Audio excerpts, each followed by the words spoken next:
राधे राधे, जय श्री कृष्णा। आप सभी को मेरे इस YouTube चैनल पर हार्दिक स्वागत है, अभिनंदन है।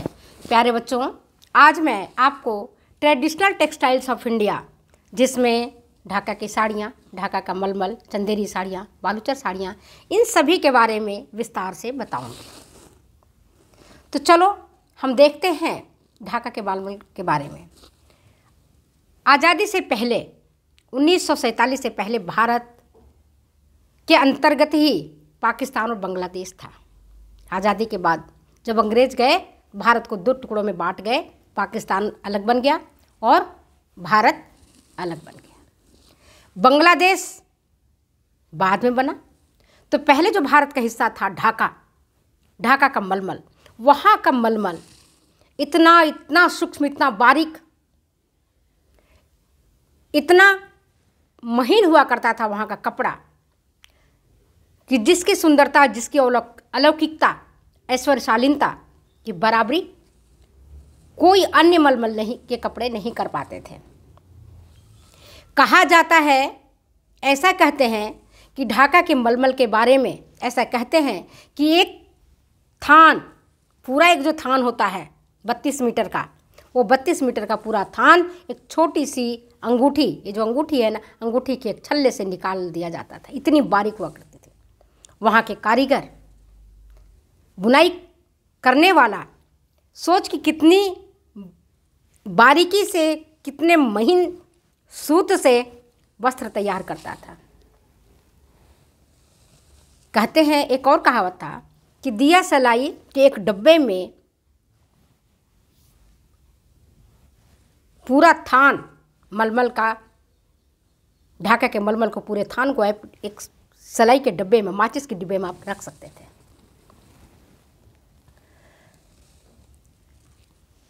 एक दिन में वो कारीगर पूरे मेहनत, पूरे लगन से काम करते थे, तब पर भी बुनाई अत्यंत कम हुआ करती थी। ढाका के मलमल की सुंदरता, इसकी अलौकिकता और इसकी उत्कृष्टता के आधार पर इसका नाम पड़ा आबे रवा, जिसका अर्थ होता है बहता पानी।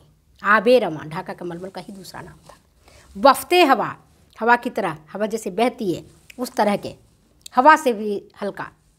शबनम, ओस के कण, जैसे अभी सर्दी का मौसम है, आप कभी घास पर जाओ, कभी बगीचे में जाओ तो देखोगे ओस की बूंदें कैसे टपकती हैं और कितनी सुंदर लगती है। उस तरह के कपड़े, मलमल खास, ये सारे ढाका के मलमल का ही एक रूप होता था। कारीगर इतना सूक्ष्म बुनाई करता था, इतनी चतुराई से बुनाई करता था, जिसका कोई हद नहीं। बुनाई बरसात के मौसम में ही खास करके बुने जाते थे, क्योंकि जाड़ा और गर्मी के मौसम में वातावरण सूखा रहता था और सूखे वातावरण के कारण जो बुनते समय धागे चटक करके टूट जाते थे।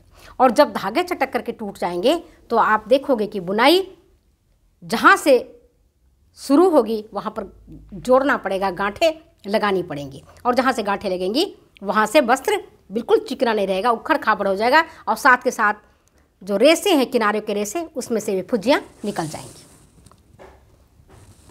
और ढाका के मलमल का कीमत कैसे निकालते थे? उसके वजन के अनुसार निकालते थे। वजन जितना कम होता था उतना ही उसकी कॉस्ट हुआ करती थी। वजन जितना ज़्यादा होता था, कॉस्ट उसका कम हुआ करता था। अब आप ये देखो, आज भी रेशमी साड़ियाँ हैं। मैसूर सिल्क ले लो, बेंगलोर का ले लो आप, चंदेरी साड़ियाँ हैं, जो सिल्क की साड़ियाँ होती हैं, जो जितनी हल्की होती हैं वो उतनी अच्छी मानी जाती हैं, उतना ही बढ़िया माना जाता है। ऊन के केस में ऐसा ही है। ऊन का शॉल जितना हल्का होगा, स्वेटर जितने हल्के होंगे, उतना ही वो क्वालिटी वाइज, गुणवत्ता वाइज वो उतना ही बढ़िया होगा। ये याद रखना। कई बार क्या होता है, हम और आप, हम सब जानते हैं वस्त्र के बारे में, इसके बाद भी विक्रेता हमें ठग लेता है। रेयन के कपड़े को दिखा करके रेशम को बताता है और भारी साड़ियाँ आप देखते हो, कहते हो कि ये तो रेशम की साड़ी है और अच्छी साड़ी है, इसको आप पैसे ज़्यादा दे करके चले आते हो। हमारी बेटी भी कई बार ठगी जाती है और मैं उसको बताती हूँ कि बेटा ये रेशम नहीं है, ये रेयन की कपड़ा आप खरीद के लाए हो, रेशम के नाम पर उसने आपको बेच दिया है, क्योंकि जानता है कि आपको वस्त्र के बारे में ज़्यादा जानकारी नहीं है। इसके बाद आता है ढाका की साड़ियाँ। ढाका की साड़ियाँ ढाका के मलमल के कपड़े की तरह ही ढाका की साड़ियाँ काफ़ी प्रसिद्ध थीं और आज भी हैं। एक बच्चे ने मुझसे इससे प्रश्न पूछा था कि मैडम ढाका, प्रश्न आया है कि ढाका कहाँ स्थित है, भारत में या बांग्लादेश में। हमने कहा बच्चा ये बहुत सिंपल सी क्वेश्चन है। तो क्वेश्चन गलत है मैडम, ढाका तो भारत में है, यहाँ बांग्लादेश लिखा हुआ है। हमने कहा बिल्कुल आपने सही कहा, पहले भारत में था, अब वो बांग्लादेश में जब डिवाइड हुआ तो बांग्लादेश की राजधानी ढाका कहलाई। तो अब बांग्लादेशी सही आंसर होगा। कौन किस देश में है? ढाका की मलमल या ढाका की साड़ियाँ किस देश की महत्वपूर्ण साड़ियाँ हैं? तो भारत और बांग्लादेश अगर दोनों आता है तो बांग्लादेश ही आपका करेक्ट आंसर है। ठीक है, तो इसमें कोई इफ एंड बट्स वाली बात नहीं है। यहाँ की जो साड़ियाँ होती थी अपनी उत्कृष्टता के लिए, हल्की बारीक कोमलता और सूक्ष्मता के लिए जगत प्रसिद्ध थी। यहाँ से साड़ियाँ व्यापार होकर के दूसरे देशों में जाती थी। जामदानी साड़ी, अक्सर एग्जाम में आता है जामदानी कहाँ की साड़ी है, अक्सर बच्चे गलती कर देते हैं, बनारस लिख देते हैं, बंगलोर कर देते हैं, मैसूर कर देते हैं। जामदानी साड़ी जो सोने और चांदी के तारों से जड़ी होती थी उसको हम जामदानी साड़ी कहते हैं। और जो साड़ी, इसकी जो साड़ी की खासियत होती है, साड़ियों में जो बॉर्डर होता है ना, साड़ी की जो बॉर्डर होता है उसमें पशु पक्षी, मोर, हंस, उड़ती चिड़ियाँ, नृत्य करती मानव आकृतियाँ, मतलब प्रकृति से रिलेटेड उसके बॉर्डर और पल्लू बनाए जाते थे। नमूनों को भी सोने और चांदी के तारों से काढ़े जाते थे।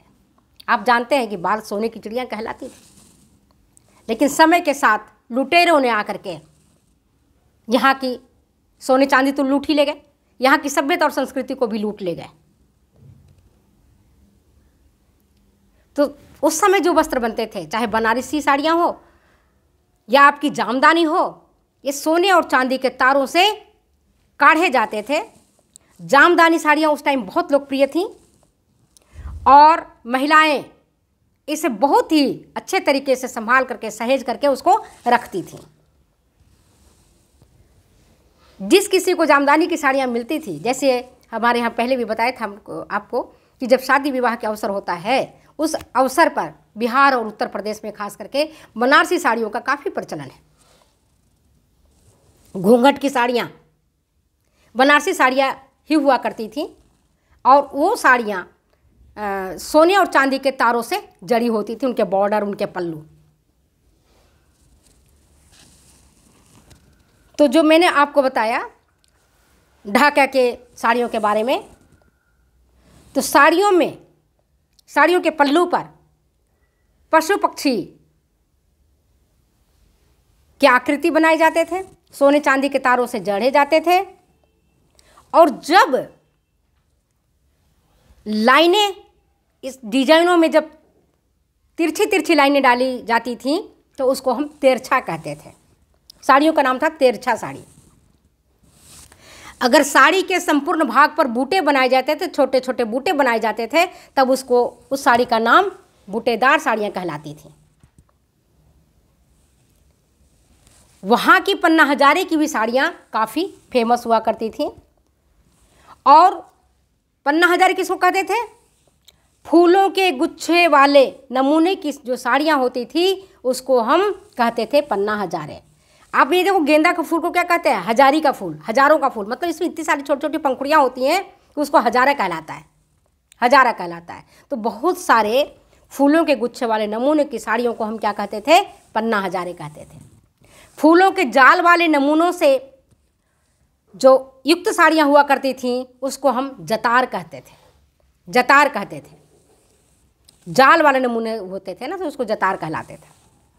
छोटे छोटे फूल पत्तियों वाले नमूने से युक्त साड़ियों को हम फुलवार कहते थे और बड़े बड़े फूल पत्तियों से बने नमूने वाले साड़ियों को हम तारेदार कहते थे। साड़ियों की आंचल जो पल्लू कहलाती है और जो बॉर्डर होती है वो इतना सुंदर और इतना आकर्षक हुआ करता था और आज भी वहाँ की बनती है ढाका की साड़ियाँ, ऐसा नहीं कि ख़त्म हो गई हैं, बन रही हैं। इतनी सुंदर बनती थी कि आपका मन मोह लेती थी। और ढाके की साड़ियों में जो पुरानी रीति रिवाज के कथाओं पर जो आधारित स्थानीय रीति रिवाज के कारण उन सब के नमूनों को भी उस साड़ी में विशेष रूप से चित्रित किया जाता था, जिससे साड़ी की सुंदरता और अलौकिकता में अतिशय वृद्धि हो जाती थी। यहाँ की साड़ियों में मोर, हंस, अन्य पक्षी जो हुआ करते थे उन सब का सुंदर तरीके से चित्रण किया जाता था। उड़ती चिड़ियाँ, नृत्य करती मानव आकृतियाँ, देवी देवताओं के चित्र, फूल पत्तियों के चित्र, कारीगर के जो कुशल अंगुलियाँ हुआ करती थीं ऐसा उकेर के रख देती थीं, इतनी सुंदर डिजाइनों को साड़ी पर उकेर देती थीं कि देखने वाला का मन जो है वो मोहित हो जाता था। और संपूर्ण विश्व में इन साड़ियों की डिमांड थी। यहाँ से व्यापार दूसरे दूसरे देशों में होता था। लेकिन अब जो पहले ज़माने में जितनी सुंदर ढाका की साड़ियाँ बनती थीं आज उतनी सुंदर नहीं बन पा रही हैं। कारण स्पष्ट है, ना तो अब उतना सोना चांदी रहा, न खरीदने वाले की उतनी पॉकेट रही, और दूसरी बात क्या, आधुनिकीकरण, मशीनीकरण, इन सब कारणों से अब उतनी सुंदर साड़ियाँ वहाँ नहीं बनाई जाती हैं। क्योंकि अगर बुनकर बनाता है, मेहनत से बनाता है तो उसको पैसा मिलना चाहिए, पैसा उतना मिल नहीं पाता है। आज मशीनीकरण का युग है, लोग सोचते हैं कि सोने चांदी की तारों से जड़ी हुई साड़ियों को हम क्यों खरीदें, क्या करना इन साड़ियों का, तो बुनकर भी बेचारे हतोत्साहित होते हैं। जब भारत में अंग्रेजों का पदार्पण हुआ तो सबसे पहले उन्होंने चोट किस पर की है, भारत की संस्कृति पर। यहाँ के जो चीज़ें बनाई जाती थी, जैसे कश्मीर जो उद्योग धंधे हुआ करते थे, मुगल कालीन में इनका बढ़ावा मिला, लेकिन अंग्रेज के आने के सब बाद भारत की सभ्यता, संस्कृति, रीति रिवाज के साथ साथ उद्योग पर खूब कुठाराघात किया गया। बिल्कुल प्रोत्साहन नहीं मिला। जब प्रोत्साहन नहीं मिलेगा तो कारीगर कैसे मेहनत करेंगे, कैसे आप कमा कर खाएंगे, कैसे अपना पेट भरेंगे। धीरे धीरे धीरे धीरे ये कला लुप्त होती चली गई। तो चलिए, आज मैंने आपको ढाका की साड़ियों के बारे में, ढाका के मलमल के बारे में आपको बताया है। वीडियो अच्छी लगती है तो प्लीज़ शेयर करें, कमेंट करें, सब्सक्राइब करें। फिर मिलते हैं हम अगले वीडियो में अगली बातों के साथ।